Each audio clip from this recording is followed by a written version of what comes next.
Here are properties that we can use in dividing polynomials. Monomial by a polynomial or polynomial by a monomial.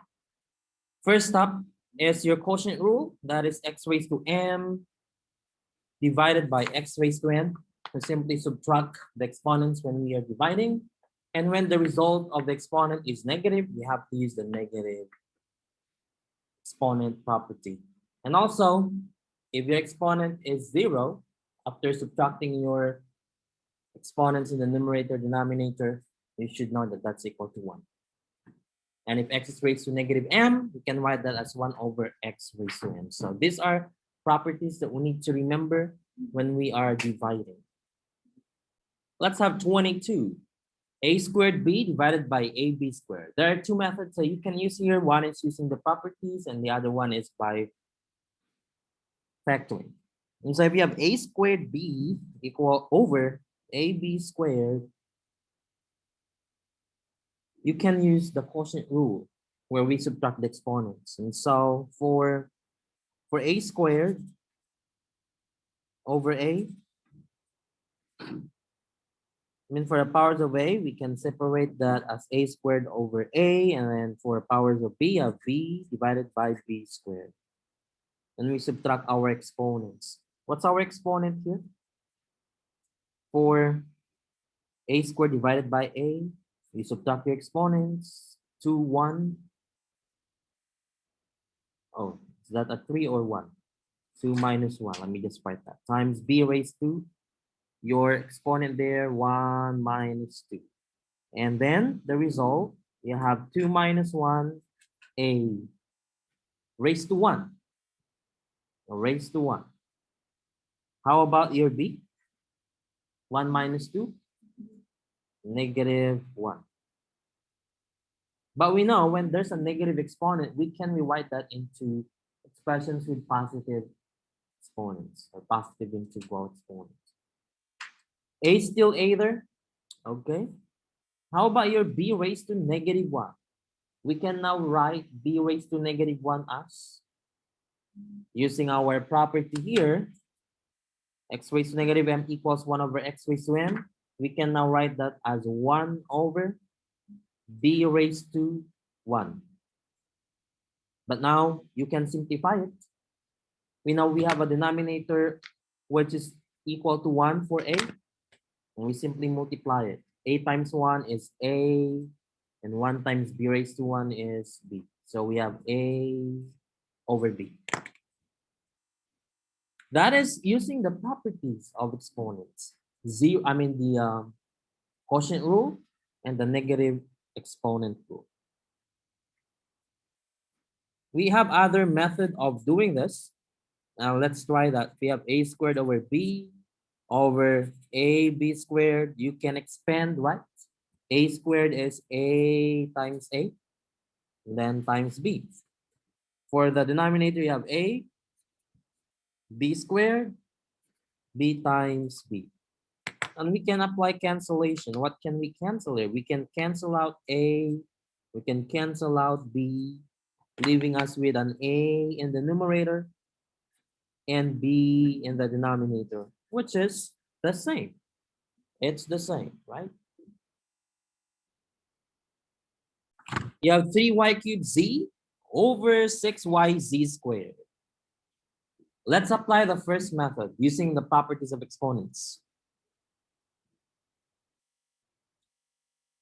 You have 3 and 6. You can combine this, 3 over 6.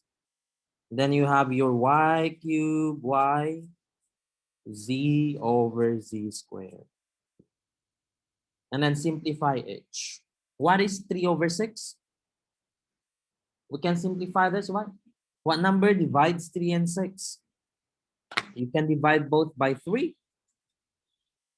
And so what is 3 divided by 3? You have 1, and then 6 divided by 3, you have 2, so 1/2. Next, your y cubed divided by y. You subtract the exponents, right? 3 minus 1. And z, 1 minus 2. Simplifying this further, you have 1/2. Y 3 minus 1 is squared. And then you have 1 minus 2, negative 1. Whenever there's a negative exponent, use negative exponent property. And so how do we write z raised to negative 1? 1 over z raised to 1, or just 1 over z. So we have 1/2 times y squared times 1 over z raised to 1, or simply write it as 1 over z. And then we multiply. Numerators, what's in your numerator? 1 y squared times 1, you have y squared. And then 2z. That's gonna be 2z. All right. So let's do our second method by factoring each number and powers. 3, we can factor 3. No, it's just 3. It's a prime number. How about y cubed? We can expand that as y times y times y times z. Your 6. What are the factors of 6? Prime factors of 6? 2, 3. And then y, and then z squared, z times z. We divide out 3, y, z. And what do we have left in your numerator? We have y, y. Y is y times y, which is y squared. And then you have 2z. And that's our second method. Well, it's so easy to use the second method, right? But not always. Remember, exponents can be large. It could be 100. Exponent could be y raised to 100. Would you expand y raised to 100? Well, you'll have to use this. That's why I presented 2 methods. All of this one looks very long. How many steps? 1, 2, 3, 4, 4 steps. But it works for all, even for large exponents. Here's 28. 16 RST squared over negative 8 RST cubed. We can divide according to powers. And we can divide these numbers first. 16 divided by negative 8. We have r over r. We have s divided by s, and t squared divided by t cubed. What's 16 divided by negative 8? That's negative 2. We know that r divided by r is 1, right? So we can just cancel this.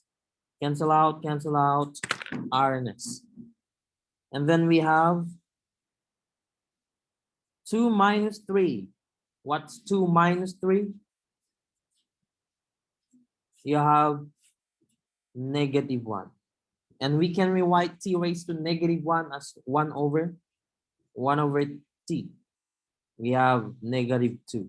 All right, well, let's multiply this. Negative 2 times 1 is negative 2 over t.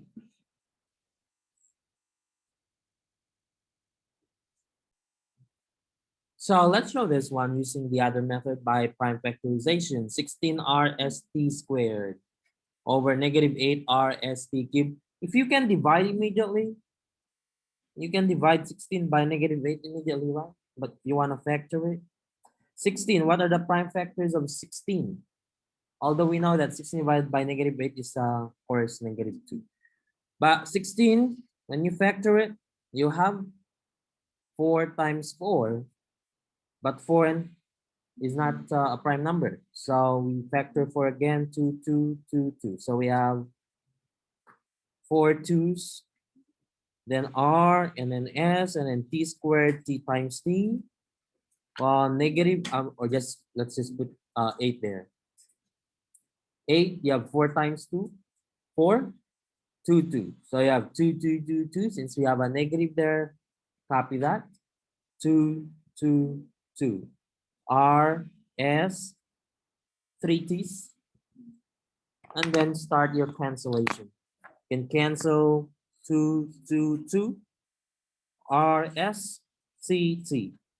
So what do we have in your numerator? You have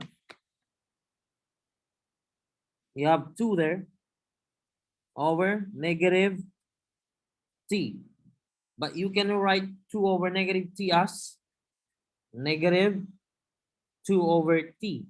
Same thing with this one. I forgot to put that. We can put negative 2 over t with negative in the middle of the bar. So you'll get the same answer there.